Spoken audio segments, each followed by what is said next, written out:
ውድ ጠለስ ሚዲያ ቤተሰቦች ሰላም ጤና ይስጥልን። ይህ በጠለስ ሚዲያ ባሳየ ደርቤ የሚቀርበው የግንቦት 20 ቀን 2018 ዓ.ም የዘወትር ዝግጅታችን ነው።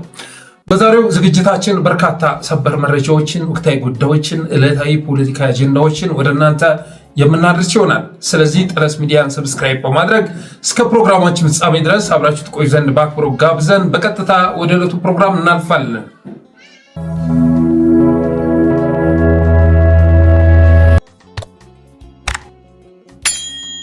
የመጀመሪያው ርዕሳችን የአፋብን መግለጫን ይመለከታል። አፋብን እንግዲህ ላለፉት ጊዜያት ብልጽግና ምርጫ ለማካሄድ ዱብ ሲል አፋብን ደግሞ በተለያዩ መድረኮች ላይ እየተገናኘ ሲወያይ እንደነበር የሚዘነጋ አይደለም። ምነው አፋብን በመራጭነት ተመዘገብ ወይ ምንድነው ዝምታው እየተባለም ሲጠየቅ እንደነበር እምትረሱት አይደለም። ይሁንና ትናንትና አንድ ወሳኝ መግለጫ አውጥቷል። በትክክለኛው ወቅት ላይ ትክክለኛ መግለጫ አውጥቷል። ይህም መግለጫ ከግንቦት 1 ከአርብ ጀምሮ ማለት ነው ለተከታታይ 5 ቀናት ከነገ ጀምሮ ከአምቡላንሶች በስተቀር ሁሉም መንገዶች ለተሽከርካሪ ዝግ መሆናቸውን ትናንት ባወጣው መግለጫ ገልጾ ነበረ። ከነገ ጀምሮ ማለት ነው ከአርብ 21 ግንቦት 21 ጀምሮ በሁሉም አካባቢዎች ላይ በመላው የአማራ አካባቢዎች ላይ ከአምቡላንስ በስተቀር የትኛውም ተሽከርካሪ መንቀሳቀስ እንደማይችል ገልጿል። ምክንያት ብሎ ያስቀመጠው ደግሞ አገዛዙ ሰፊ ኃይል እያስገባ ከወትሮው በተለየ መልኩ ዘመቻ በማወጁ የተነሳ ምርጫውን ለማካሄድ በተለያዩ አካባቢዎች ወታደሮች አምጥቶ በመድፋት ሰፊ ዘመቻ ስለከፈተ ያንን ዘመቻ አጸፋ ለመስጠት ያመች ዘንድ ከ21 ጀምሮ ከግንቦት 21 ጀምሮ የትራንስፖርት እቀባ እንቅስቃሴ ገደብ መጣሌን አሳውቃለሁ በማለት ገልጾ ነበር። ይህም መግለጫ ሲወጣ እንግዲህ ዝም ብሎ መግለጫ አይደለም፣ በርካታ ቅድመ ዝግጅቶች ተደርገውና ስምሪቶች የተሰጠው ነው። ይሄ መግለጫ እንደሚወጣና ሰፊ ስራ እየተሰራ መሆኑን መረጃ ነበረን። ስለዚህ ሰፊ ቅድመ ዝግጅት የተሰራበትና ስምሪት የተሰጠበት ነው። ዝም ብሎ መግለጫ ሳይሆን ብዙ ዝግጅት የተደረገበት ነው። ዛሬ ጀምሮ መንገዶች ጭር ማለታቸውን ሰምተናል። ከዚህ ጋር በተያያዘ ከዛሬ ጀምሮ እንግዲህ ከነገ ጀምሮ ነበር የእንቅስቃሴ ገደብ የተጣለው። ይሁንና ዛሬ ጀምሮ የአማራ መንገዶች በተለይ ደግሞ ከፌዴራል ወደ ክልል የሚወስዱ መንገዶች ጭር ማለታቸውን ሰምተናል። በባህር ዳር መስመርም በደሴ መስመርም ተሽከርካሪዎች የተወሰኑ ተሽከርካሪዎች ካልሆኑ በስተቀር አብዛኛው ሰው የእንቅስቃሴ ገደብ ማድረጉን ሰምተናል። አባቴ ወለጋ ላይ በአርፒጂ የሚያንሳፍፍ ኃይል እንደተፈጠረው ሁሉ በመላው አማራ ክልል ዛሬ አርፒጂ የሌለበት ቦታ የለም። ዲሽቃ፣ ትልልቅ ከባድ መሳሪያዎች የሌለበት አካባቢ የለም። ስለዚህ ተሽከርካሪዎቻችንን ወስደን እሳት ውስጥ አንማገድም። ወለጋ ላይ የተፈጸመው ጥቃት ከየት እንደተተኮሰ ማረጋገጥ ያልቻለ አገዛዝ ባለበት ሁኔታ የጀነራል ተሽከርካሪን ከነ ሙሉ ኮንቮዩ የሚመታ ፋኖ ኦሮሚያ ላይ በተፈጠረበት ሁኔታ አማራ ምድር ላይማ የሚከሰተውን መገመት የሚከብድ አይደለም በማለት የአማራ ሕዝብ ከዛሬ ጀምሮ የእንቅስቃሴ ገደቡን መቀበሉን የደረሰ መረጃ ያመለክታል። ይሁንና ግን አንዳንድ ተሽከርካሪዎች አስገዳጅ በሆነ ሁኔታ እንቅስቃሴ ማድረጋቸው አልቻለም። ከዚህ ጋር በተያያዘ እንግዲህ ዛሬ በኦሮሚያ ክልል ገብረ ጉራቻ እና ጓጽዮን መካከል 2 ታታ ባስ አውቶቡስ መታገቱን ሰምተናል። እንቅስቃሴ ገደብ የጣለው ፋኖ ቢሆንም የሽመልስ አብዲሳ ሸኔ ሲንቀሳቀሱ ያገኛቸውን 2 ታታ ሙሉ ተሳፋሪዎች ማገቱ ተሰምቷል።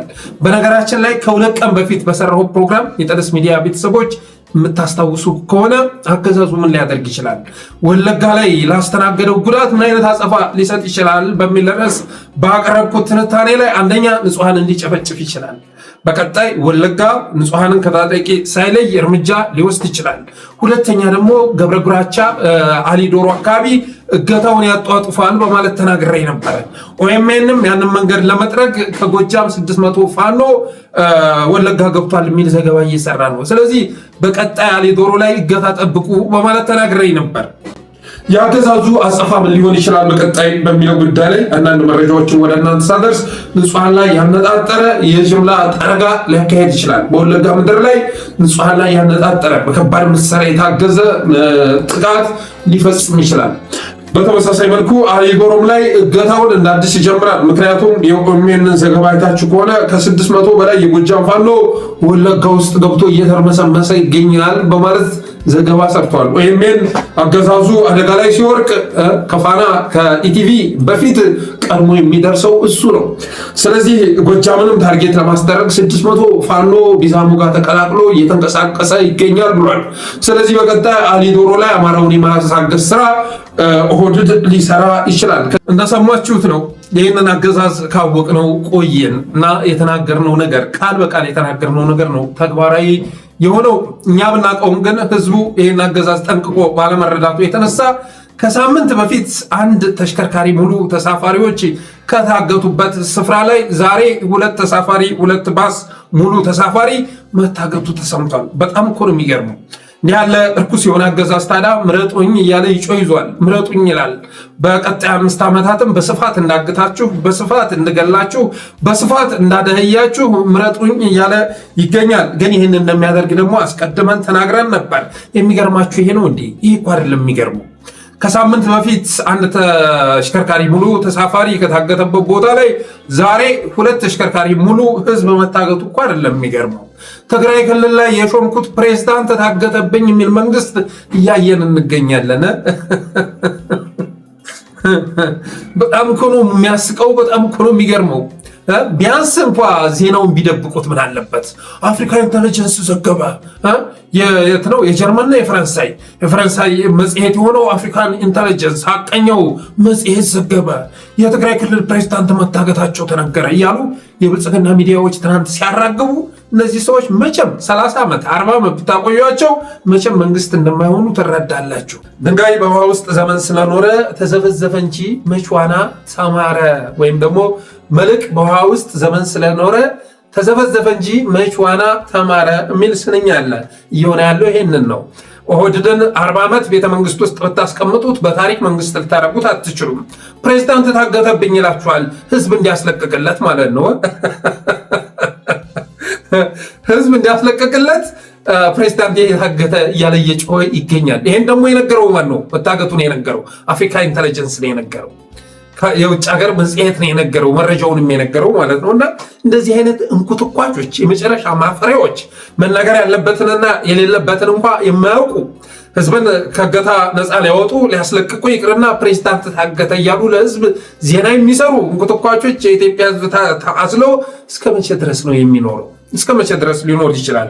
በተረፈ ግን ስንናገረው እንደነበረ ኦህዴድ በአማራ ክልልም የእንቅስቃሴ ገደብ በመጣሉ የተነሳ ተበሳይቶ የወለጋውም አጸፋ ሊሰጥ ይገባል ብሎ በማመኑ የተነሳ ገብረ ጉራቻ ላይ 2 ባስ ሙሉ ተሽከርካሪ ማገቱ ተሰምቷል። ይህንን ጉዳይ እነ ጀዋር እየጠየቁ ይገኛሉ። እንዴት ተመሳሳይ ቦታ ላይ እዛችሁ ቦታ ላይ ያለ መንግስት ፍቃድና ይወታ እንዴት እገታ ሊፈጸም ይችላል?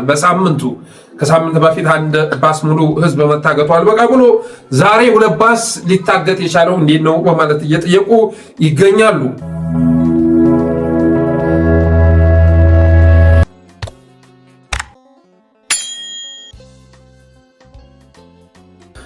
ሌላው ሁለተኛው ወሳኝ ርዕስ ዘመቻ ምኒልክን ይመለከታል። ምኒልካውያን ወሎ ላይ ከባድ ዘመቻ ለኩሰዋል።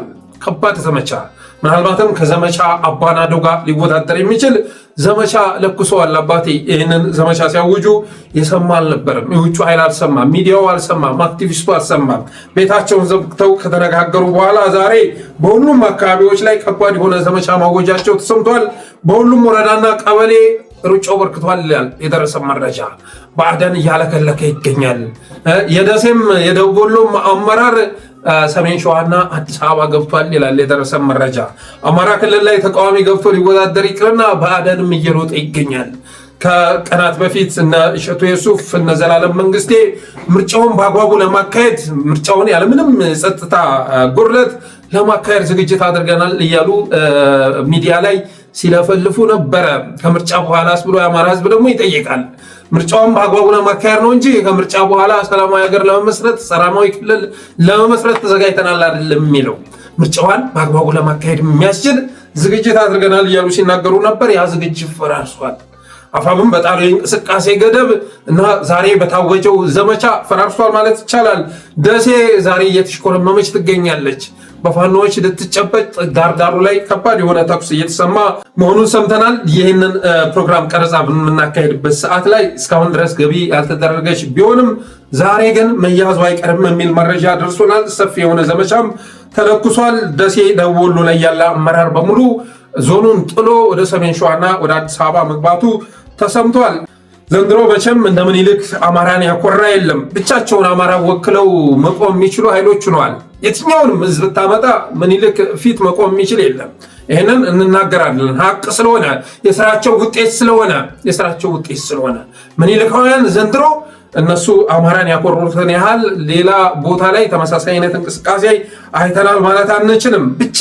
ብቻቸውን አማራን ወክለው ልክ እንደ ኦነግ ወይ ደግሞ እንደ ቲፒኤልኤፍ ሁሉ መቆም ይችላሉ። ያላቸው የሰው ኃይል ቁጥርም ያላቸው ዘመናዊ መሳሪያም በመሳሰሉ ነገሮች ኦፕሬሽን የማካሄድ አቅማቸው ሲመዘኑ አማራን መወከል ይችላሉ ብሎ ማለት ይቻላል። ዛሬም በተመሳሳይ መልኩ ዘመቻ አባናደውን የሚያስንቅ ዘመቻ መለኮሳቸው ተሰምቷል። እንግዲህ ዘመቻ አባናደው አገዛዙ ላይ የፈጠረው ስብራት የፈጠረው ስንጥቃት እስካሁን ድረስ መጠገን እንዳልቻለ የሚታወቅ ነው። ዛሬ ላስታ ግንባር እንጃፋት ተራሮች አካባቢ በተደረገ ተጋድሎ የአገዛዙ ሰራዊት እንደ ጉድ ረግፏል ይላል የደረሰ መረጃ። እንደ ጤዛ ረግፏል። ብዙ ፎቶዎችም ቪዲዮዎችም ተለቀዋል። ግን አምጥተን ልናሳያችሁ አንችልም፣ ግራፊክስ ስለሆኑ ማለት ነው። በዚህም ውጊያ ላስታ ግንባር ላይ በተካሄደ ውጊያ ብቻ 3 ዲሽቃ 2 ሞርታር ገቢ መደረጉን፣ በርካታ ተሽከርካሪዎች መቃጠላቸውን እና አገዛዦችን ጨምሮ በርካታ የሰራዊት አባላት መማረካቸውን ሰምተናል። በላስታ ግንባር ከ3 ዲሽቃና 2 ስናይፐር ባለፈ ከ200 በላይ ክላሽ ገቢ ማድረጋቸውን፣ ከ80 በላይ ያገዛዙ ሰራዊት መማረካቸው ተሰምቷል እና በታሪክ ታይቶ የማይታወቅ በአፋብን ታሪክ ታይቶ የማይታወቅ ዘመቻ መታወጁን ሰምተናል። በምንም መልኩ ቢሆን አገዛዙም ይቋቋመዋል ተብሎ አይታሰብም። ትልቅ ጀብዱ ተፈጽሟል። ደሴን ገቢ ለማድረግ የሞሽረት ትግል እየተደረገ ይገኛል። የአገዛዙ ወታደር እንግዲህ አብዛኛው ያለው ወሎ መሆኑ ይታወቃል። አገዛዙም ከባድ የሆነ እንቅስቃሴ እየተደረገ ያለው በወሎ በምስራቅ ቀጠና በምኒልካውያን መሆኑን ተረድቶ አብዛኛውን እዙን አስገብቶ ያራገፈው ወሎ ላይ መሆኑ ይታወቃል። ሌሎች እዞችስ ብለን መጠየቅ እንወዳለን። ያንን ሁሉ ሰራዊት አስገብቶ ባለበት ሁኔታ ምኒልካውያን ሰባብረው አልፈው ደሴን ለመያዝ እየተዘጋጁ ይገኛሉ። በሌሎች አካባቢዎችስ ምን ታስቧል? ሌሎች አካባቢዎች ላይ ያላችሁ ጀግኖች የምኒልክን ሪፖርት ልታቀርቡ ነው ወይ ያቀዳችሁት? እንደባለፈው ሁሉ ቤተ አማራ ላይ እንደዚህ ያደረግነው ልትሉን ነው ወይ እቅዳችሁ? የራሳችሁ የሆነ ፕላን የላችሁም ወይ ብለን መጠየቅ እንወዳለን። ምክንያቱም በዚህ ሰዓት ላይ ያልተደረገ ዘመቻ ከንቱ ነው፣ የከንቱ ነው አባቴ። ለጥምቀት ያልሆነ ቀሚስ ይበጣጠስ እንደሚባለው ነው። በዚህ ሰዓት ላይ አቅም አለኝ የሚል በሙሉ ብዙ ዝግጅት ሲደረግ ነበረ። ስለዚህ አሁን ነው ሁሉም ቢሆን ምኒልካውያንን ሊያግዝ የሚገባው። ከዛ ውጭ ግን አንዱ ሲንቀሳቀስ ሌላኛው ታዛቢ ሆኖ አብሮ ሶሻል ሚዲያ ላይ ጮቤ የሚረግጥ ከሆነ አስቸጋሪ ነው። በተመሳሳይ መልኩ የውባንተ አባተ ልጆችም በደብረ ታቦር ዙሪያ ከባድ ውጊያ እያደረጉ መሆኑ ሰምተናል። ትናንትና ሁለት በተደረገም ውጊያ በድል መንበሻበሻቸውን የጠለስ ሚዲያ ምንጮች ገልጸዋል። ሌላው መሰረት ሚዲያ የዘገበው ዛሬ ማለት ነው በውጫሌ ከተማ የሚገኙ ነዋሪዎች ልጆቻቸውን በጣም ለሚሊሻነት እንዲሰጡ መወሰኑን ተከትሎ አካባቢያቸውን ለቀው እየተሰደዱ መሆናቸውን ዘግቧል። አስባችሁታል? ከልጆቻችሁ መካከል እጣ የደረሰበት ማለት ነው አንድ ልጁ እንዲሰጥ ለሚሊሻነት ሊሰጥ አስገዳጅ የሆነ ተግባር ውስጥ በመግባቱ የተነሳ ልጆቻቸውን ይዘው አካባቢውን ጥለው እየወጡ ነው ይላል። ይሄ በመርሳ ብቻ በውጫሌ ብቻ ሳይሆን በሌሎች አካባቢዎችም እየተካሄደ ይገኛል። በኩታበር ብትመጡ፣ ደቡብ ወሎ ላይ ብትመጡ፣ ሰሜን ወሎ፣ ሰሜን ሸዋ የተለያዩ ቦታዎች ላይ በአደን አፈሳ ጀምሯል። እንደ ወትሮው ሚሊሾችን እያሰለጠነ ደሞዝ እየከፈለ በማሰማራት ፋንታ አብዛኛው ሚሊሻ አስበልቶ ስለጨረሰ ወጣቶችን በሚሊሻነት እያሰለጠነ ይገኛል። በነገራችን ላይ ትናንትና በደብረ ብርሃን በሚሊሻና በመከላከያ መካከል ተኩስ ተከፍቶ ዋነኛ የሚባለው የሚሊሻ አዛዥ የህይወት ዋጋ መክፈሉን ሰምተናል። በርካታ ሚሊሻዎች መረፍረፋቸውን ሰምተናል። ይህን ያህል እንኳን አገዛዙን እያገለገሉት በመከላከያ አማካኝነት ይለበልባቸው ይዟል። ጌታዬ ያጠፋቸው ይዟል። ግን ልታዝኑ አትችሉም። ምርጫቸው ነው፣ አሰላለፋቸው ነው። ትናንትና የሰሜን ሸዋ ሚሊሻ ጽሕፈት ቤት ገጽ ላይ የሀዘን መግለጫ ወጥቶ ነበር። ያንን ሚሊሻ የበላው ማነው ካላችሁ መከላከያ ነው። እርስ በርስ እየታኮሱ ይገኛሉ። ምክንያቱም ምንድነው ከፊት ቅደም የጥይት ማብረጃ ሆኖ ሲባሉ አንሆንም ማለታቸው ነው እና በዚህ ምክንያት በተነሳ ግጭት በርካታ ሚኒሻዎች መጎዳታቸውን የደረሰ መረጃ ያመለክታል።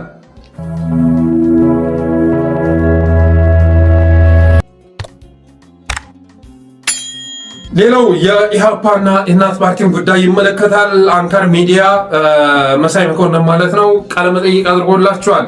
የኢሃፓውን ፕሬዝዳንት አቶ አብርሃም ሃይማኖትን እና የትብብር ጸሐፊ የሆነችውን ሚስጥረ ስላሴን ቃለመጠይቅ አድርጎላቸዋል። ሚስጥረን ቃለመጠይቅ ካደረገላት ወደ 7 ቀን አካባቢ ሆነ። ትናንት ደግሞ የኢሃፓውን ፕሬዝዳንት አቶ አብርሃም ሃይማኖትን ቃለመጠይቅ አድርጎት ነበር። መሳይን አለማድነቅ አይቻልም። በደንብ መነሳት ያለባቸውን ጥያቄዎች አንስቶ ተገቢውን ቃለመጠይቅ አድርጓል ብዬ አምናለሁ። እስኪ የተወሰነውን ቀንጨብ አድርገን ሰምተን እንመለስ።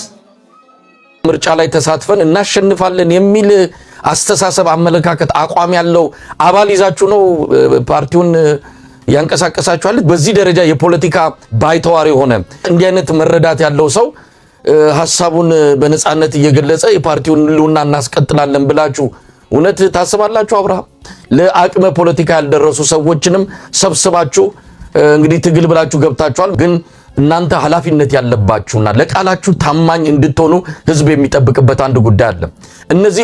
እነዚህ ጉዳዮች ካልተሟሉ ከምርጫው መውጣት አንስቶ የተለያዩ እርምጃዎችን እንወስዳለን ብላችሁ ይፋ አድርጋችኋል። ያን እንኳን መልሳችሁ ማድረግ ያልቻላችሁበትን በመግለጫ ለህዝብ አልነገራችሁም። ዝም ጭጭን ያላችሁት ስለሱ እንኳን ምንም አይነት መግለጫ ሳሰጡ ከዛም በኋላ ደግሞ ስብሰባ ለማድረግና ሰልፍ ለመጥራት ጭምር ጥሪ አድርጋችሁ በ10 ከተሞች ሰልፍ እናደርጋለን አላችሁ። እሱ እንኳን የት እንደደረሰ አልተናገራችሁም። ምርጫው 3 ቀን ቀረው እና ህዝብ እንዴት ይመናችሁ? ለምትናገሩት ቃል እንኳን ታማኝ ሆናችሁ ወይ ካልቻላችሁ አልቻልንም። እንደሰማችሁት ነው እንግዲህ አቶ አብርሃም ሃይማኖት የገቡትን ቃል መፈጸም አቅቷቸው ሲንተፋጠፉ ማየት በእጅጉ ያስገርማል። ሚስጥረ ስላሴም ያደረገችውን ቃለ መጠይቅ ገብታችሁ ብትመለከቱ ሌላ ሴት ሆና ታገኟታላችሁ። ሌላ ሴት ማለት ነው። አብሶሉትሊ ተቀይራ በሌላ ቶን ቃለ መጠይቅ ማድረጓን ትገነዘባላችሁ። በነገራችን ላይ ያኔ ሚስጥረ ስላሴ ወደ ሚዲያው ብቅ ባለችበት ሰዓት ላይ አብዛኛው ሰው ፎቶዋን ቪዲዮዋን ሲቀባበል የተፈቀደላት ጀግና ናት፣ ባታዳምጡ ጥሩ ነው፣ የተጀመረውን ትግል ለማቀዝቀዝ የመጡ የብልጽግናን ምርጫ ለማሟሟቅ የመጡ ናቸው፣ የተፈቀደላቸው ጀግኖች ናቸው። ቃለመጠይቅ አድራጊውም ጋዜጠኛ ሰሜን ባይፈርስ ማለት ነው። ቃለመጠይቅ ተደራጊዋም የተፈቀደላት ጀግና ነች። ስለዚህ የተለየ ነገር አትጠብቁ። አሁን እያደረገችው ያለችው ነገር ለብልጽግና ከመጥቀም ባለፈ ለሀገርና ለሕዝብ የሚጠቅም አይደለም። የሰላማዊ ፖለቲካ ሜዳ በተዘጋጋበት ሁኔታ በኢትዮጵያ ለአገዛዙ ጆሮ የማይጥም የቅዋሜ ድምፅ ማውጣት በተከለከለበት ሁኔታ እነገነት አራጌ የት እንዳሉ በማይታወቅበት ሁኔታ እነ መስከረም አበራ እነ ገነት አስማመው እስር ቤት በተዘጉበት ሁኔታ መታ ልትናገር የቻለችው በድፍረት አገዛዙ የፈለግሽውን ተናገሪ ብሎ ስለፈቀደላት ነው በማለት ስንናገር ነበር። ዛሬ እንዳልናቸው ሆነው ተከስተዋል። የገቡትን ቃል መፈጸም አቅቷቸው እንግዲህ ሰልፍ ጠርተናል ብለው ነበረ። ሰልፉ ምን ደረሰ ተብለው ሲጠየቁ መልስ የለም። ዝም ብሎ ማሟሟቅ ነበር። አዳራሽ ስብሰባ ሲሉ ነበር። ምን ተካሄደ ሲባል መልስ የለም። ቅድመ ሁኔታዎች ተብለው ሲጠየቁ መልስ የለም። ሲዝቱ ነበር በየሚዲያው እየመጡ እነዚህ ቅድመ ሁኔታዎች ካልተሟሉ በፍጹም አንወዳደርም እያሉ ሲዝቱ ነበር። ግን አንዱም ባልተመለሰበት ሁኔታ እጥፍ ብለው ወደ ምርጫ ለመግባት እየተዘጋጁ መሆናቸውን እየገለጹ ይገኛሉ። ዛቻውና ማስፈራሪያውን ሁሉ ውሃ በልቶታል እና ምርጫውን አነቃቅተናል እያለ ሲናገር ነበር። ተው እንጂ መሳይ፣ እስካሁን እኮ ያደረገው ነገር መረሳት የለበትም። በአዲስ አበባ እኮ ባንዲራ ይዞ መንቀሳቀስ የማይቻልበት ሀገር ተፈጥሮ ነበር። ያን አስተሳሰብ ሰበር ነው እኮ እያለ ሲናገር ነበረ። አንድ መኪና ላይ ባንዲራ ለጥፎ ዳስጣል የሚል ሙዚቃ ከፍቶ ስለተንቀሳቀሰ የአዲስ አበባን ሕዝብ እኮ አነቃቃ ነው፣ ከፍርሃቱ እኮ አወጣ ነው እያለ ሲናገር ትሰሙታላችሁ። እኔ እነዚህ ሰዎች ከመጀመሪያው ጀምሮ ማምናቸው አይደለም። ኢህአፓ ከድሮም ጀምሮ ጸረ አማራ የሆነ እንቅስቃሴ በኢትዮጵያ ምድር ላይ በመለኮስ የሚታወቅ ኃይል ነው እና ከዛ አስተሳሰብ ተምሮ መቼም እንግዲህ እስር ቤት ላሉ ወንድሞቻችን ድምፅ መሆን ከጀመረ፣ ጦርነት ይቁም ካለ፣ ትግል ሜዳ ላይ ያሉ ፋኖዎች ኮዝ አላቸው ብሎ ከተናገረ ቢያንስ ባነግፈው እንኳን እንቃወመው አይገባም በማለት ለዘብ ብዬ ነበር። አንዳንዶችን ማስተያየት በመቀበል ማለት ያ ሁሉ ግን የፖለቲካ ፍጆታ ነበር። በወንድማቻችን በእህቶቻችን ስም ሲሸቅጥባቸው ነበር። እስር ቤት እየሄደ ይጠይቃል። ጠይቄ የመጣሁ እያለ ፖለቲካ ይሰራል። እነሱ ካልተፈቱ አልወዳደርም እያለ ፖለቲካ ሲሰራ ከቀረመ በኋላ አሁን ላይ በወንበር ተደራድሮ ወደ ምርጫ ለመግባት እየተዘጋጀ መሆኑን ራሳቸውም ተናግረዋል። ከቀናት በፊት እንደዘገብነው ራሳቸውም አረጋግጠዋል። ከምርጫው በፊት ያሰቡትን ሳያሳኩ ማለት ነው፣ የገቡትን ቃል ሳያሳኩ ከምርጫ በኋላም ብዙ ያሰብናቸው ትግሎች አሉ እና ከዛ በኋላ ብጠብቁን ጥሩ ነው እያለ መሳይን ሲነግረው ነበር። መሳይ ግን መጠየቅ ያለበትን ጥያቄ ሁሉ አንስቷል። ከምርጫ በፊት የገባውን ቃል ሳትፈጽም ቅድመ ሁኔታ ብላ ያስቀመጥከው ባልተመለሰበት ሁኔታ ተንደርድረህ እየገባ ከምርጫ በኋላ ትግል ታካሄዳለህ ተብሎ አይጠበቅም። ብታካሄድ እንኳን ጅብ ከሄደ ውሻ ጮኸ ነው የሚሆነው በማለት መሳይ ሲጠይቀው ነበር። በተረፈ ግን አብዛኞቹ ብልጽግና ጋር የተነጋገሩ የተደራደሩ ይህን ያህል ወንበር ይገባናል ብለው የተስማሙ መሆናቸው እንዳይዘነጋ። በኔ እምነት በቀጣይ ይህንን ቆርጬ ስለማመጣው አዳምጡኝ። በኔ እምነት በቀጣይ አብይ አህመድ ተሳክቶለት ምርጫ ማካሄድ ከቻለ ኦልሬዲ ያካሄዳል። አማራ ክልል ላይ ለምሳሌ ምርጫ ማካሄድ የሚያስችል ምንም አይነት ሁኔታ የለም። ምንም አይነት ማለት ነው። ትልልቅ ከተሞች ሳይቀር ዛሬ እንኳን ተቃዋሚ ገብቶ ሊወዳደር ይቅርና በአደኖች ጥለው እየወጡ ይገኛሉ። ግን በእውቀቱ ስዩም አንድ ወጉ ላይ አያቱ አሳ ሲያምረው በጉን ባህር ውስጥ ያስገባውና መልሶ ያጠምደዋል። ከዛ አሳነህ ብያለሁ አሳነህ እያለ ይባርከዋል እንዳለው ነው። አብይ አህመድም አማራ ክልል ላይ ምርጫ ተካሂዷል ብያለሁ ተካሂዷል ብሎ ካልገገመ በስተቀር በጭራሽ አማራ ምድር ላይ ምርጫ ለማካሄድ የሚያስችል ምቹ ሁኔታ የለም። ያም ሆኖ ግን ከምርጫ በኋላ እነማን ሹመት ይሰጣቸዋል በሚለው ጉዳይ ላይ የደረሰኝን መረጃ ወደ እናንተ ሳደርስ አንደኛ አብርሃም ሃይማኖት የሀፓ ፕሬዝዳንት፣ ሚስጥረ ስላሴ ጌትነት ወርቁ የእናት ፓርቲው ማለት ነው ምርጫው ስንሻው ኢዮብ መሳፍንት የኢዜማው አንዷለም በእውቀቱ አንዷለም ኢዜማ ጋር ግባና ናቶሎ ብልጽግና ጋር ከምትቀላቀል ይልቅ ያኛው ሚኛ ቅርንጫፍ ጽሕፈት ቤት ስለሆነ እዛ ጋር ተወዳደር በቀጣይ ጥሩ ቦታ እንሰጣለን ተብሎ ወደዛ ሄደ ሰው ነው። ከዛ በፊት የአገዛዙ የደህንነት ባለሙያ በመሆን ቀን ጠበቃ ይጫወታል፣ ማታ ደህንነቱ ነው ያሳፍናል። ሶሻል ሚዲያ ላይ እየተከታተለ አገዛዙን የሚቃወም ነገር የጻፉትን ያሳፍናል። እኔን አሳስሮኛል። ድሮ ይሄ ሽግግር ከመደረጉ በፊት የስልጣን ሽግግር ከመምጣቱ በፊት ወዳጄ ነበር፣ ወግ በመጻፍ ነበር የምንታወቀው ሶሻል ሚዲያ ላይ ማለት። ከዛ በኋላ ግን እኔ ወደ ቀዋሚ መስመር ስመጣ እሱ ያገዛዙ ደጋፊ ሆኖ አሳፋኝ ሆነ እና የሰው አሁን ላይ የኢዜማ እጩ ሆኖ እየተወዳደረ ይገኛል። ሹመት ከሚሰጣቸው ሰዎች መካከል አንዱ መሆኑን ሰምተናል። ሌላው ያገዛዙ እቅድ ምንድነው ከተባለ 70-30 ወይም 75-25 በሆነ ውጤት ማሸነፍ ነው። ይህንን አብይ አህመድ ወስኖና ደልድሎ ጨርሷል። እና ሀገር 100% ባሸነፉ ራሱ አስተካክሎ 75-25 ወይም ደግሞ 70-30 እንዲሆን ያደርገዋል። ከዛ በኋላ እየመጣ ይፎክርባቸዋል ማለት ነው። ይፎክርባቸዋል። በኢትዮጵያ የምርጫ ታሪክ ውስጥ እኮ ለመጀመሪያ ጊዜ እኮ ነው 70-30 በሆነ ውጤት ማሸነፍ የቻለው አገዛዙ። 98%፣ 99%፣ 100% ነበረ። ዛሬ 70% እኮ የሆነው ሰፊ ፖለቲካ ምህዳር በመክፈታችን የተነሳ ነው እያለ ሲበሸከት ሰሙታላችሁ። የታሰበው ይሄ ነው። በተረፈ የአማራ ክልል ምርጫ ዋጋ እንደሌለው ውሃ እንደበላው ተረጋግጧል። ተቃዋሚ ቀርቶ በአደን ክልሉን ለቆ እየወጣ ይገኛል። የነ እሸቱ ዩሱፍና ዘላለም መንግስቴ ዲስኩር ከሽፏል። ምርጫውን ለማካሄድ የሚያስችል ሰፊ የሆነ የጸጥታ ኃይል ሰበር ይሰጠናል እያሉ ሲናገሩ የነበረ ቢሆንም ከየት እንደመጡ ሳይታወቁ ፋኖቹ ዛሬ ትልልቅ ከተሞች ዙሪያ ሳይቀር ተኩስ እየተሰማ ይገኛል።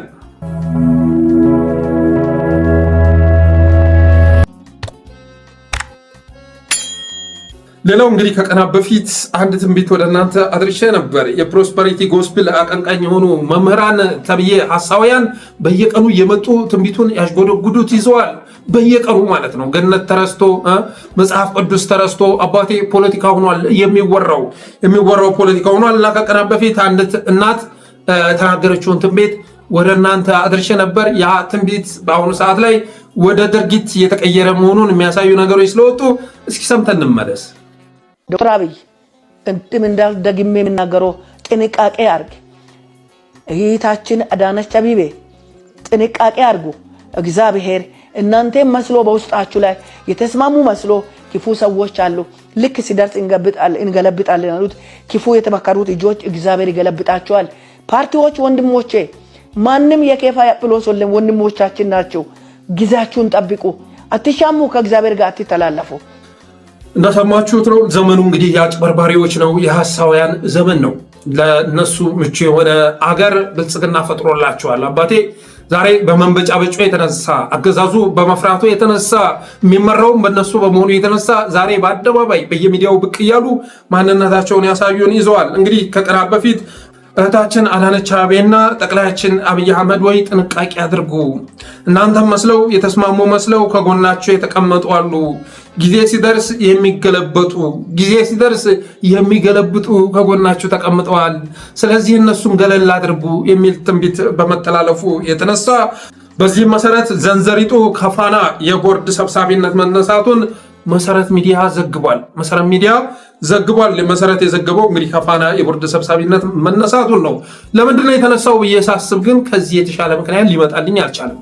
መሰረት ሚዲያ የፋና ባልደረቦች ሁሉም ተስማምተው አመጽ በመምታታቸው የተነሳ ነው፣ ይህን ሰው አንፈልግም በማለታቸው የተነሳ ነው በማለት ዘገባ ቢሰራም በእኔ እምነት ግን ነቢያቱ በመናገራቸው የተነሳ ነው ብዬ አምናለሁ ብዬ አስባለሁ። ምክንያቱም እና አብይ አህመድ የሚመሩት በእነሱ ትንቢት መሆኑ ይታወቃል። ይሄ ዝም ብሎ ፕሮፓጋንዳ ለመስራት አይደለም፣ ሀቅ ስለሆነ ነው። የኢትዮ ፎረምን ዘገባ ገብታችሁ ልታዳምጡ ትችላላችሁ። አብይ አህመድ እንዴት እንደሚጠቀምባቸው እንዴት እንደሚጠቅማቸው የሚገርም ዘገባ ሰርቷል ኢትዮ ፎረምን። በዛ ዘገባው አለማድነቅ አይቻልም። ለኢየሱስ መልስን አለማድነቅ አይቻልም። አንድ ባንድ ወደ ስልጣን ሲመጣ ምን አይነት ስራ ምን አይነት ተንኮል ጠንስሶ እንደመጣ ሳይቀር ፕሮግራም ሰርቶበታል። ገብታችሁ ልታዩት ትችላላችሁ። ስለዚህ ዳንኤል ክብረትም የተነሳው በዚህ ምክንያት ነው ብዬ አምናለሁኝ። እንግዲህ ከወራት በፊት ጠቅላይ ሚኒስተሩ ሸርተት ሲያደርገው ወንዝ አካባቢ እየተንቀሳቀሰ ሳለ ሸርተት ሲያደርገው ወንድሜን በማለት ድንጋጤውን ሲገልጽ የታየው ዳንኤል ክብረት የትግራይና የአማራ ጄኖሳይድን የመራው ያዋለደው ጁንታ ጃዊሳ የሚል የኮድ ስም በማውጣት የአማራና የትግራይን ጭፍጨፋ ያሳለጠው ዳንኤል ክብረት እናት ቤተክርስቲያንንና ህዝቡን የካደው ዳንኤል ክብረት የጽላት ሌቦችን ወደፊት ያመጣው ዳንኤል ክብረት የኢትዮጵያ ኦርቶዶክስ ተዋሕዶ ቤተክርስቲያንን አድባራት ከሐቀኞች ነፃ መውጣት የቻለው እና ሐሳውያንን መሰክሰክ የቻለው ዳንኤል ክብረት ጽላት የሚሰርቁ ጳጳሳት ሳይቀር ከፊት እንዲቀመጡ ያደረገው ከና አቡነ ሳዊሮስ ጋር በመመሳጠር ሐቀኞች ጳጳሳት አንገታቸውን እንዲደፉና እንዲጠፉ ማድረግ የቻለው ዳንኤል ክብረት ዲያስፖራ በሀገሩ መቀበር የለበትም የሚል ትእዛዝ ሲሰጥ የተሰማው ዳንኤል ክብረት ከሀገራችን እንድንሰደድ ማድረጉ አልበቃው ብሎ ነገ ሲሞቱ በዛው በኖሩበት ሀገር ይቀበሩ፣ ወደ ኢትዮጵያ ሊመጡ አይገባም በማለት አስከሬን ሳይቀር ሲበቀል የታየው ዳንኤል ክብረት ትናንትና አንዱ ስልጣኑን ማጣቱ ተሰምቷል። ግን እኔ ምንድን ነኝ? በቃ ታስከብረው ራሷ ይሄን የሚለው ሰው ከኢትዮጵያ ምንም መጠየቅ የለበትም። ምንም ለምሳሌ አንዳንድ ጊዜ በውጭ የሚኖሩ ሰዎች የሚገርመኝ ሂደት አላቸው። ኢትዮጵያን የሆነ ነገር ያደርጋሉ፣ ይሟገታሉ፣ መጨረሻ ሲሞቱ ለምን ቅበሩን ይላሉ። ማን ባስጠበቀው ሀገር ነው ማን መጥቶ የሚቀበረው? አገር ዝመት ብትባል እኮ ያንን ምን ዘምተው አሜሪካዊው አይዘምትም፣ ጃፓናዊ አይዘምትም፣ ጀርመናዊ አይዘምትም። እኔና እናንተ ነን ምን ዘምተው? እሺ እኛ ዘምተን ባከበርናት ሀገር ለምን ታዲያ ሌላ ነገር ይፈልጋሉ? ጀግነታቸውን ቀይረዋል፣ ፓስፖርት ወስደዋል። የእኛን ችግር ላለመካፈል መርካቶ ቢወደድና ቢረክስ እኔና እናንተ ነው የምንጎዳው ሄደዋል። እነሱ በኒውዮርክና በዋሽንግተን ወይም በለንደንና በአምስተርዳም ገበያ ነው የሚመሩት። ሰው ይተውልና ኢትዮጵያን በቃ ይተዋል።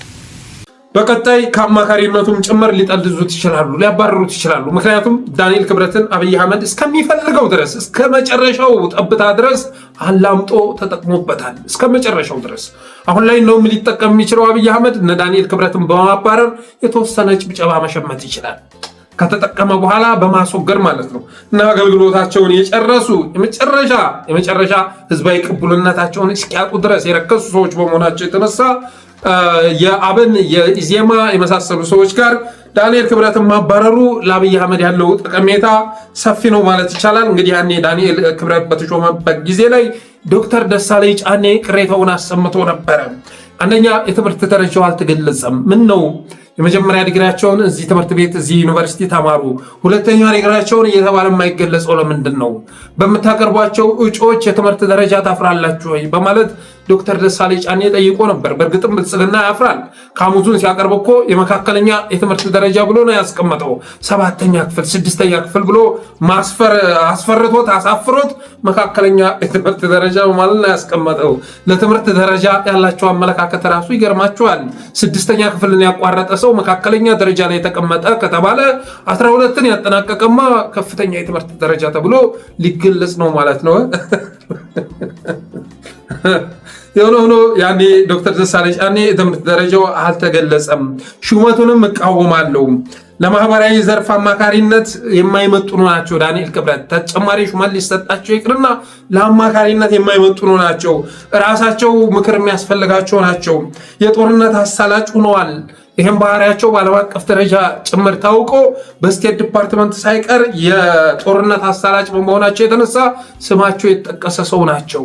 የቪዛ ሪስትሪክሽን የጣለባቸው ሰው ናቸው በማለት ቅሬታውን አቅርቦ ነበር። በወቅቱም ጫጫታ ፈጥረው እና ዳንኤል ክብረት እንዲሾም መደረጉ የሚዘነጋ አይደለም። በተረፈ ዳንኤል ክብረትን አብይ አህመድ እናባረሩ ተሰምቷል። ምክንያቱ ግን ያ ሊሆን አይችልም። እንደውም ሰራተኛ ሲያምፅ፣ ህዝብ ሲያምፅ አብይ አህመድ ይሄ ሰው ጥሩ ሰው ነው ብሎ ይጠቀምብሃል። በህዝቡ ተወዳጅነት ካለ፣ በሰራተኛ ተወዳጅነት ካለ አትመቸውም አብይ አህመድ። ከሱ በላይ ተወዳጅ የሆነ ሰው ማየት አይፈልግም። ስለዚህ እነ በለጠ ሞላን፣ እነ ብርሃኑ ነጋን፣ እነ ግርማ ሰይፉን ተንከባክቦ የያዛቸው ህዝባዊ ቅቡልነታቸውን ያጡ በመሆናቸው የተነሳ ነው። ስለዚህ ምክንያቱ አሳማኝ ነው ብዬ አላስብም። በቀጣይ ግን ከአማካሪነቱም ጭምር ሊያስወግደው ይችላል። ይህም በተመለከተ ግን ዶክተር ደሳለኝ ጫኔ በወቅቱ ምን ብሎ ነበር የሚለውን ወደ እናንተ አደርሳለሁ። ዳንኤል ክብረት በተከበሩ ዳንኤል ክብረት ሹመት ላይ ግን ተቃውሞ ማሰማት ፈልጋለሁ።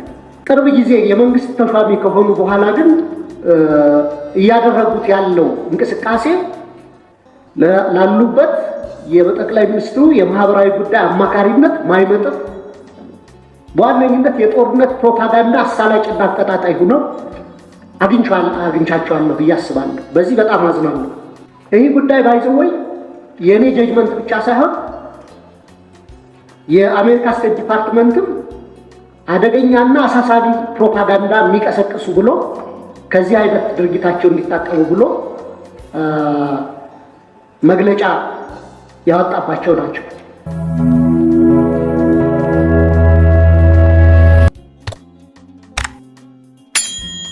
ሌላው አንዳንድ የሃይማኖት መሪዎች ጥጋብና እብሪት ይመለከታል። በተለይ ደግሞ ከሰሞኑን ከምርጫው ጋር ተያይዞ የመሬት ከበርቴ ያደረጋቸው አገዛዝ ምርጫው ላይ ይሳካለት ይችላል፣ ይከሽፍበታል ብለው የሰጉ ሁሉ አስቀድመው መጥተው በየሚዲያው በየመድረኩ እያነበነቡ ይገኛሉ። ዘርዝረን እንኳ መጨረስ አንችልም። ከዩ ጭፋ አንስቶ በርካቶች ገቢ ጉተማ ምናምን የመሳሰሉ ሰዎች ትንቢቱን ሲያበሻብሹ ነበር። ቅድም ያቀረብኳትም ነቢይ ተብዬ እንደዚሁ አልፈሃል፣ ተሻግረሃል፣ እግዚአብሔር ነግሮኛል፣ ተሻግሯል፣ ለታምር ፈጥሮሃል። ስለዚህ ተቃዋሚዎች ሆይ ከእግዚአብሔር ጋር ባትጣሉ ጥሩ ነው። እግዚአብሔር የመረጠውን የምትጥሉላተ እነማን ናቸው? አስተሳሰባቸው እኮ አይገርማችሁም? እንዴት አስተሳሰባችንን ዝቅ አድርገው እንደሚያስቡ ማለት ነው። እንዴት አድርገው እንደሚያስቡ ተቃዋሚዎችን ለማስደንገጥ ሲመጡ አብይ አህመድ በሰራላቸው ቸርች ውስጥ ከስር በሚያዩት ምዕመናን ልክ ከስር በሚያሰማሩት ለቀረጻ ብለው በሚያስቀምጧቸውና በሚከፍሏቸው ሰዎች ልክ ህዝብ መመዘን ጀምረዋል። ህዝቡ እኮ አልፏችሁ ሂዷል። ህዝቡ እኮ እየተሳለቀባችሁ ነው። ህዝቡ እኮ ሙድ እየያዘባችሁ ነው። ለምንድን ነው በዚህ ደረጃ ሃይማኖቱንስ የምታረክሱት? ለምንድን ነው በዚህ ደረጃ የእምነቱን ተከታዮችስ የምታሳፍሯቸው? የምር አሁን ላይ የሆነ ያለውን ነገር ስትመለከቱ እኮ በጣም ታፍራላችሁ። በጣም ነው የምታፍሩት። ተከታዮችም ሳይቀር አሁን እየተቆጡ ይገኛሉ። ቅሬታቸውን እየገለጹ ይገኛሉ። አንድ ነብይ ተብዬ ደግሞ በትናንትናው ዕለት አንድ ትንቢት ሲናገር ተሰምቷል። ይሄው ምንድነው የሚለው? 70 በ30 ያሸንፋል አለ። ይሄንማ አብይ ነግሮ ነው። ከዛ ይሄን ነገር እንደ ትልቅ ትንቢት ቆጥረህ ነገ ተሳካ ብሎ ጮቤ ሊረግጥ ነው። 70 በ30 በሆነ እንትን ያሸንፋል። ይሄማ የታቀደ እኮ ነው። መረጃ ደርሷል ማለት ነው። ይሄንን ሹክ ያለ የብልጽግና ካድሬ ነው። ፈጣሪ አይደለም ማለት እንወዳለን። 70 በ30 ያሸንፋል አለ። አብይ አህመድ 38 ዓመት ስልጣን ላይ ይቆያል በማለት ሲናገር ነበር። ስለ ምርጫ ጸልያለሁ። ለዶክተር አብይ አህመድ ጸለውኩ መጀመሪያ ስለ ብልጽግና ፓርቲና ስለ ዶክተር አብይ አህመድ ጸልዬ ተኛው። ከዛ ቀሰቀሰኝ። እንዲሁ ቀጥ ብለው 70 ተጽፎ አየሁ። እሺ ከዛ 30% ከመቶ 30 እና ከመቶ 70 ተጽፎ ያየውና ምንድነው ብዬ ስጸልይ ይሄኛው 70 የብልጽግና ፓርቲ ምርጫ ላይ የሚያሸንፈው ነው 30 ደግሞ የተፎካካሪ ነው ብሎ አሳይ 70 ከመቶ ከ70 ያሸንፋል እና ይበቃ ያሸንፋል ብልጽግና እንደሚያሸንፍ እርግጠኛ ነኝ ብልጽግና በዚህም ብቻ አይደለም የሚያሸንፈው ፊት ለፊት ያለው 5 አመታትንም ያሸንፋል 5 አመታት አይደለም 5 አመት ማለት 5 ሲባዛ በ5 25 አመቱ ከዚህ በኋላ 25 ነው ያሸንፋል እንደሰማችሁት ነው ይሄ የመጀመሪያ ንግግር አይደለም የመጀመሪያ ትንቢት አይደለም ትልቅ ስለሆነም አይደለም ወደ እናንተ ያቀርብኩት አጣጫ የተሰጠበትና ሁሉም እየሰራበት ያለ ኢሹ በመሆኑ የተነሳ ነው እና 38 አመት ስልጣን ላይ እንደሚቆይ ነግራችኋል ምርጫ ምን ያደርጋል ታዲያ ሀገሪቱ የምትመራው በትንቢት ከሆነ ምርጫ ምን ያደርጋል ትንቢቱን የሚቀበል መንግስት አለ አይደለም ስለዚህ ከ38 አመት በኋላ ምርጫ ብናካሄድ አይሻልም ወይ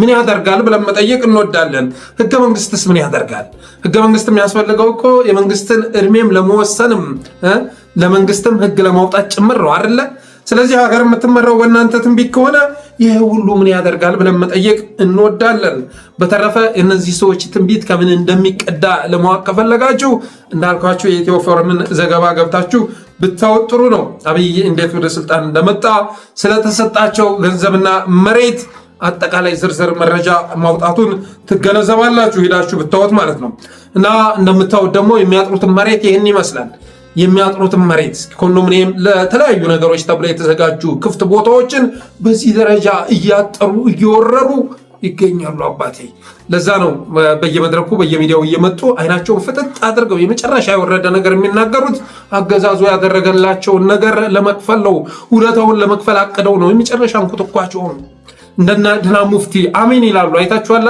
ትናንትና ማጋርቻችሁ ነበር ወደ ቤታችሁ በረከት ይገባል ያልተሰበመና እንደዚህ አይነት በቅዠት የሚኖሩ አመራሮች በሚመሯት ሀገር ውስጥ እንዴት አንድ ሀገር በቅድና በተግባር ሊያድግ ይችላል ኢትዮጵያ እኮ እየተመራው ያለችው እኮ በቅድ አይደለም ታክቲካል ቅድ ኦፕሬሽናል ቅድ ስትራቴጂክ ቅድ የመሳሰሉ ነገሮች እነሱን አዘጋጅተው አይደለም ሀገር እየመሩ ያሉት በትንቢት ነው እና እንደምታዩት ግን ሰፋፊ መሬት እያጠሩ ይገኛሉ አንዳንዶቹም እንደ ባለስልጣን መታጀብ ጀምረዋል ዛሬ የተለጠፈ ነው እነ ፕሮፌት እንበላቸው ፕሮፌት አሸናፊ በስናይፐርና በቦዲጋርድ እየተጠበቁ ጥቅሱ ግን እንደምታዩት ነው በፊት ሄዳለው አብይ አህመድን ነው በፊት ሄዳለው ተራሮችንም ትክክል አደርጋለሁ የነሱንም ደጆች ሰብራለሁ የብረት መወርወሪያንም እቆልፋለሁ ብሏል እግዚአብሔር ምን የትንቢተ ኢሳይያስን ጥቅስ አስቀምጧል አገር መጫወቻ ሆነ ወንጌል መቀለጃ ሆነ ኢየሱስ ማሾፊያ ሆነ ህዝብ ተቀለደበት ሀገር ተዘረፈ ሃይማኖትና ምግባር ጠፋ ብንል ትክክል አይደለም ሃይማኖት ምግባር የሚባለው ነገር ጠፋ ኢየሱስ ተቀለደበት ሀገር ተሾፈባት ህዝብ ተዘረፈ እንደዚህ አይነት ወንበዴዎች ልቅምቅም ተደርገው እስር ቤት ሊገቡ ሲገባ አገዛዙ አማካሪ ብሎ አስቀምጧቸው የነሱን ትንቢት ሲያነብ ነው እርካታ የሚሰማው አብይ አህመድ ህዝብ ርቆታላ በየቦታው በየአካባቢው አመፅ ተበራክቷላ የትጥቅ ትግል ተፋፍሟላ ውጫዊ ጎረቤቶች ሳይቀር የናቁት የተፉት እና አጸፋ ለመመለስ የተዘጋጁበት እየደለቱ የሚገኙበት መሪ በመሆኑ የተነሳ አሁን ላይ የሚጽናናው እነዚህ አሳውያን በሚሰጡት ጥቅስ በሚጽፉት ጥቅስ እና በሚናገሩት ትንቢት በመሆኑ የተነሳ እንደፈለጉ እየፈነጩበት ይገኛሉ ሀገሩን ይህንን ማረብ ግን የፕሮቴስታንት ወገኖች ድርሻ ነው እኔ ለየትኛውም ሃይማኖት ክብር አለኝ አንዱ ሃይማኖት ከሌላው ሃይማኖት ይበልጣል የሚል አመለካከት የለኝም በሃይማኖት ነፃነት አምናለሁ ሃይማኖት የግል ነው አገር የጋራ ነው ግን የጋራችን የሆነችውን አገር እያፈረሱ እነዚህ ሰዎች በቸርች ስም ህንጻ እየቀለሱ